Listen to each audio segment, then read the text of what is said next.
Сәлеметсіздер ме, құрметті оқушылар? 747 есепті қалай шығарамыз? Өрнектердің мәндерін есептемей-ақ, мәндері тең өрнектерді тура теңдік құрастырыңдар деген. Бұл жерде балалар, біз мына жерде жай бөлшек бізде. Енді жай бөлшектің қасына мына жерде 0,2 берілген. Бұны біз бөлшекке келтіріп аламыз. Бұны бөлшекке келтірген кезде, яғни біз 10-нан 2 деп жазып аламыз. Одан кейін біз ортақ бөлім береміз. Ортақ бөлім 20 болады, мынаған 5-тен, мынаған 2-ден береміз. Сол кезде 15 азайту 4 20-ны береді, тең 20-дан 11 шығады. Яғни бұны жаңағы ондық бөлшекке айналдыру үшін бөлшектің бөліміне де алымына да 5 деген санды көбейтеміз. Яғни 100-ден 55. Бұл тең 0,55-ке тең болады. Келесі, екінші есепте 0,5 азайту 25-тен 4. Бұл жерде 0,5 бөлшекке келтіріп аламыз, яғни 10-нан 5 деп жазып, ортақ бөлім 50 болады. 50 болсақ, ортақ бөлім мынаған 5-тен, мынаған 2-ден береміз, яғни 25 азайту 8. Бұл деген сөз 50-ден 17 деген сөз.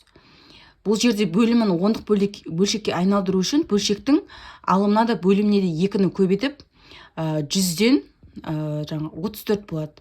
Енді бұл деген сөз 0,134 деген сөз. Келесі, үшінші есепте 0,4 20-дан 3 азайту керек біз. 0,4-ті ондық бөлшек түрінде жазып аламыз. Одан кейін ортақ бөлім береміз. Ортақ бөлім бізде 20, 20-дан берсек, наған 2-ден, наған 1-ден береміз.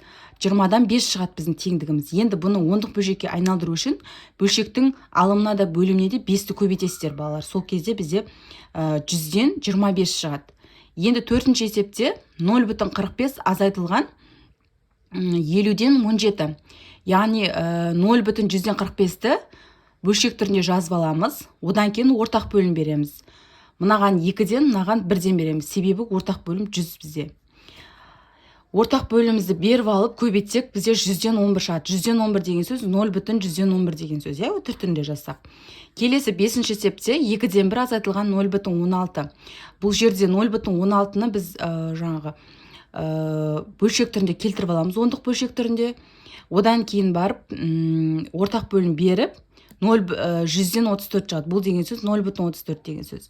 Келесі 0,75 5-тен 1, яғни 0,75-ті бөлшек түрінде жазып аламыз, ондық бөлшек түрінде. Одан кейін ортақ бөлім беріп, ортақ бөлімнен шыққан мән 0,55 шығады.